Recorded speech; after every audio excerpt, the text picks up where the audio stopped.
Hola, en esta oportunidad vamos a comenzar con la segunda parte de la materia, que comienza con la unidad 4, cantidades en química. Para esto tenemos que tener en cuenta que en nuestro primer parcial comenzamos con la introducción a los sistemas materiales y cómo podemos estudiar la materia desde la ciencia denominada química, yendo desde lo más pequeño o la mínima unidad de materia, que es el átomo, viendo los diferentes tipos de átomos que se contemplan como elementos, ¿sí? Se denominan elementos, al tener un diferente número de protones. Vimos las diferentes subpartículas que lo componen, sus propiedades periódicas y cómo eso afecta las posibles uniones entre sí, generando moléculas o compuestos iónicos, así como también aleaciones. Y estas, nosotros ahora vamos a comenzar a verlas en la macroescala.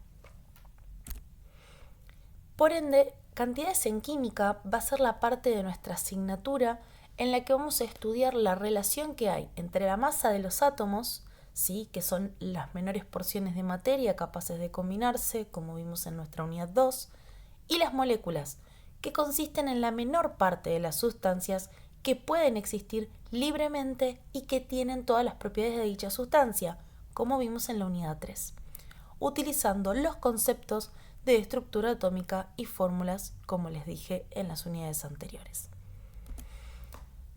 Para ello necesitamos presentar, o mejor dicho, recordar la masa atómica, ¿sí? El concepto de masa atómica, donde vimos que ésta dependía del número de electrones, protones y neutrones que contiene, siendo el primero de todos una masa despreciable, ya que era 2000 veces más chica que las otras subpartículas. Dado que los átomos son extremadamente pequeños, no podemos pesarlos aisladamente en una balanza, por ejemplo, que es una herramienta, ¿sí?, que utilizamos normalmente en un laboratorio. Pero podemos comparar cuánto más pesado es uno que otro de otro elemento. Y así fue como se comenzó a evaluar la masa atómica en los comienzos de la ciencia o los comienzos de la química. Para ello hubo que definir una referencia, ¿sí? Porque no podíamos ir comparando hidrógeno con oxígeno, oxígeno con cobre, cobre con hierro, sino que se tenía que definir una referencia para que uno sea ese elemento con el cual comparar todos los demás y poder decir es tantas veces más grande o más chico que este elemento de referencia. A eso también se le tuvo que sumar una unidad de materia o de masa, ¿sí? Porque los gramos, los kilogramos, ya hemos visto que no podrían contemplar una masa tan pequeña, ¿sí? O por lo menos no iba a ser fácil de utilizar en cálculos porque iba a ser un número demasiado pequeño. Entonces se definió la unidad conocida como UMA, ¿sí?, que como sus iniciales lo dicen, o como sus siglas lo dicen, es la unidad de masa atómica. Esta unidad se definió tomando como base al átomo carbono 12, ¿sí?, el isótopo carbono 12, asignándole un valor de 12 UMAS, ¿sí? Este número podría decirse arbitrario porque puede ser con coma, pero es el único que nosotros vamos a hablar que su masa es 12 UMAS redondo.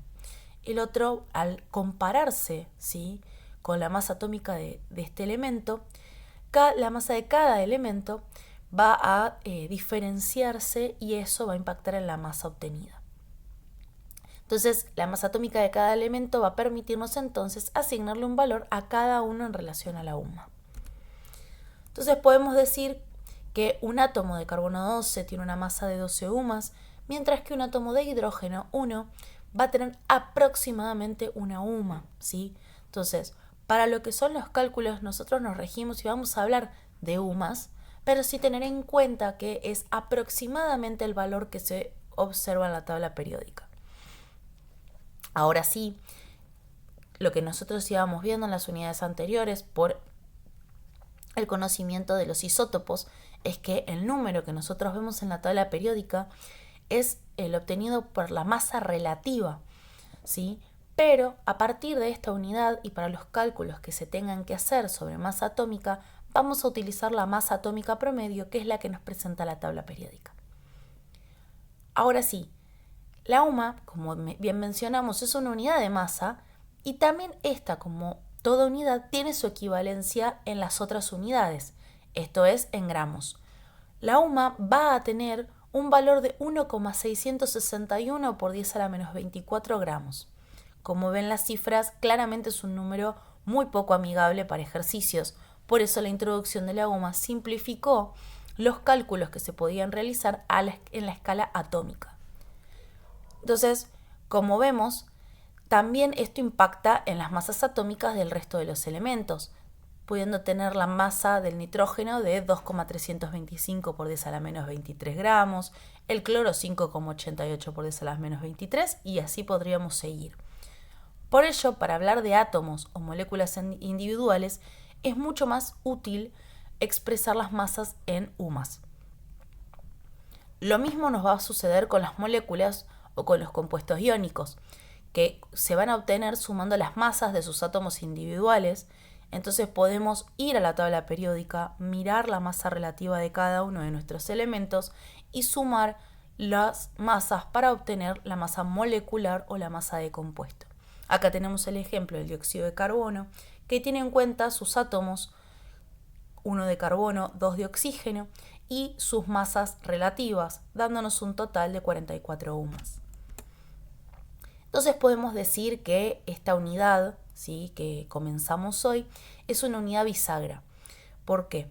Porque nos permite unir todo lo que nosotros vimos en nuestra unidad 1, que fue la micromateria, átomos, moléculas, compuestos iónicos, iones, con la macromateria, que nosotros la expresamos normalmente en gramos y es lo que manipulamos en el día a día de un laboratorio. Entonces podemos decir que vamos de lo micro a lo macro, como fuimos mencionando en las diferentes unidades.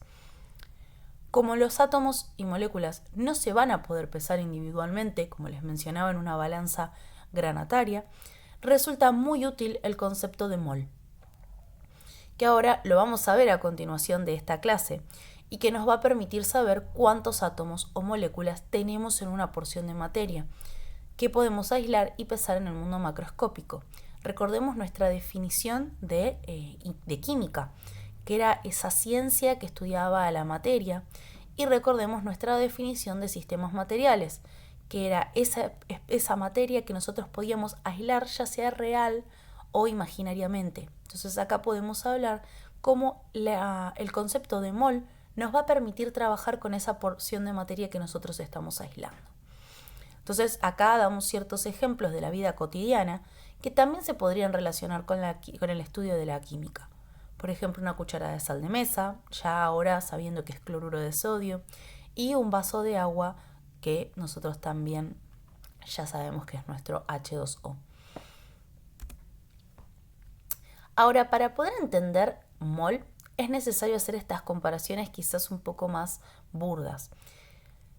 Necesitamos entender el concepto de cantidad de sustancia, porque el mol va a venir a englobar cantidad de elementos, ¿sí? Entonces, nosotros en nuestra vida cotidiana estamos acostumbrados a utilizar estos conceptos de cantidad de sustancia, solo que quizás no muy conscientes de ello. Por ejemplo, tenemos acá una docena, ¿sí?, que es un conjunto de 2 elementos. Si yo se los digo, me dicen sí, es una obviedad. Bueno, acá tenemos una docena de medialunas, puede ser una docena de empanadas, huevos, etc. Tenemos un par, conjunto de 2 elementos, ¿sí?, par de zapatos, eso vamos bien. Un cuarteto, conjunto de 4 elementos, ¿sí?, no solo el tipo de música, sino también la cantidad de gente que está tocando. Entonces, de modo similar, nosotros vamos a poder definir al mol como el conjunto, ahora bien, un número que nos vamos a terminar aprendiendo de memoria, como el conjunto de 6,022 por 10 a la 23, ¿sí? Ahora miren que no es un signo negativo, por lo tanto es un número muy grande de elementos. En particular, lo vamos a utilizar para átomos, moléculas o iones. Porque si nosotros pensamos en un mol de medialunas, tenemos una dotación para toda nuestra familia y varias generaciones más. Entonces se trata pues de una cantidad muy numerosa de elementos, ¿sí? Por lo que un mol va a contener todo este número de unidades. Pero es fundamental entender, ¿sí? Por eso nos tomamos nuestro tiempo para entender el concepto de cantidad de sustancia, que no es lo mismo que cantidad de materia o masa. Y acá tenemos un ejemplo, ¿sí? Pero vamos a volver acá al de medialunas. Si ustedes van a una panadería, por más industrializada que sea, todas las medialunas no pesan igual, ¿sí? Eso puede pasar. Pero a la vez, no podemos comparar la masa de una docena de medialunas con una docena de empanadas o con una docena de huevos. Entonces ahí tenemos la misma cantidad de elementos, pero no la misma cantidad de materia o masa. Acá vemos un ejemplo mucho más llamativo o que se puede ver de forma visual, valga la redundancia, que no es lo mismo una docena de sandías que una docena de frutillas. ¿Por qué? Porque voy a tener 12 frutillas y 12 sandías, pero si yo las voy a pesar, no van a pesar lo mismo. Entonces es un caso en el que tenemos misma cantidad de sustancia, pero no misma cantidad de materia.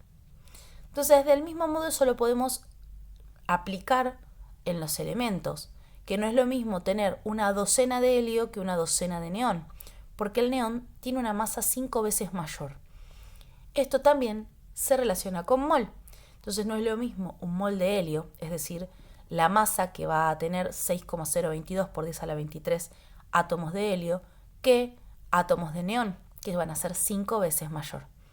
Entonces el mol, ¿sí? Si tenemos que definirlo, va a ser como la cantidad de entidades elementales como átomos hay en 12 gramos de carbono 12. Y acá comenzamos con nuestra primera relación entre cantidad de sustancia y masa. Porque hasta ahora presentábamos al mol, todo muy bonito, cantidad de elementos, pero al pesarlo en una balanza no me va a decir 6,022 por 10 a la 23 helios. Y es real. Entonces el mol, por un lado, va a ser 6,022 por 10 a la 23 elementos, pero la masa que va a ocupar ese mol va a depender de la identidad del elemento, molécula o compuesto con el que estemos trabajando y que sea un mol. El mol redondo, ¿sí? Va a estar definido para carbono 12. Entonces, un mol va a ser equivalente a 12 gramos de carbono 12. Por lo tanto, esto nosotros lo vamos a poder extrapolar a otros elementos. Por ejemplo, si tomamos el helio, un mol de helio va a ser 4 gramos de helio 4 y 20 gramos de neón 20. Aproximadamente, porque como vimos en el anterior, el redondeo, todo va a ser aproximado, salvo el del carbono 12 por ser la referencia. Y este número tan particular, 6,022 por 10 a la 23, tiene un nombre que es número de Avogadro, ¿sí? Para saber de dónde viene este número. Entonces acá empezamos con un poco el trabalengua para poder retener esta información e ir procesándola de a poco. Y es que estos 6,022 por 10 a la 23 átomos, en el caso del hidrógeno, van a ser igual o van a significar un mol de átomos de hidrógeno. Lo mismo va a pasar con el azufre, 6,022 por 10 a la 23 átomos de este elemento van a ser iguales o van a significar un mol de átomos de este mismo elemento. Entonces en este caso hay igual cantidad de sustancia, pero la masa de las mismas es distinta. En el caso del mol de hidrógeno va a ser 1 gramo, ¿sí? Y en el caso del azufre van a ser 32,06 gramos, un mol. Entonces, con el número de Avogadro podemos decir, y la incorporación del concepto de mol, podemos relacionar la masa con la cantidad de átomos, moléculas o iones. Entonces acá vemos el ejemplo bien particular de cómo una sola molécula de agua puede tener una masa de 18 UMAS, y cuando tenemos un mol de agua, es decir, 6,022 por 10 a la 23 de esta pequeña molécula en un vasito de agua, va a tener una masa de 18 gramos. Entonces fíjense que numéricamente son iguales, lo que cambia es la unidad. Entonces esto va a facilitarnos el poder utilizar la información de la tabla periódica para trabajar tanto en la micro como en la macro escala, siempre y cuando tengamos el criterio de saber cuándo estamos trabajando con moléculas, con átomos y cuando estamos trabajando con moles de moléculas y moles de átomos. Y para esto incorporamos otro concepto que es la masa molar, que va a ser, como su nombre le indica, la masa de un mol de un elemento o de un compuesto con el que estemos trabajando. Entonces, la masa de un mol de elemento monoatómico en gramos va a ser numéricamente igual a la masa atómica en UMAS, como vimos anteriormente. Entonces, las masas relativas que nosotros vamos a ver en la tabla periódica nos van a dar esta información, tanto para átomos en UMAS como para mol de átomos en gramos. Recordemos bien el concepto de mol de átomos para que no memoricemos o no aprendamos erróneamente que átomos es una cosa y mol es otra entidad completamente, y cuando nosotros hablamos de mol de átomos confundimos con átomos solos, ¿sí? Entonces recordemos, un solo átomo, masa en UMAS.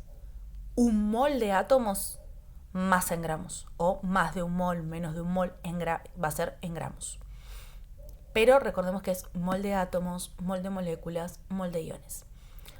Ahora, la masa molar de un compuesto, como nos pasó con la molécula del dióxido de carbono, se obtiene sumando las masas molares de los elementos que lo componen. Entonces, en el anterior ejemplo, la masa molecular era la sumatoria de las masas atómicas. Ahora, la masa molar de un compuesto va a ser la sumatoria de las masas molares de los elementos. El mismo ejemplo con el dióxido de carbono, pero ahora un mol. Entonces vamos a sumar 12 gramos del mol de carbono, 16 gramos por 2, porque van a haber 2 moles de átomos de oxígeno, quedándonos en 44 gramos. Y se respeta también lo numérico. Con esto finalizamos la parte teórica de cantidades en química. Recuerden que tenemos nuestras guías y también va a haber una guía adicional para poder trabajar los conceptos más matemáticos o trabajar con los pasajes de unidades que pueden llegar a ser dificultosos para esta unidad y la que viene. Así que yo les voy a subir todo ese material para que ustedes puedan profundizar en los temas que ustedes sientan o vean que no están del todo aprendidos y que van a ser fundamentales para poder desarrollar esta unidad.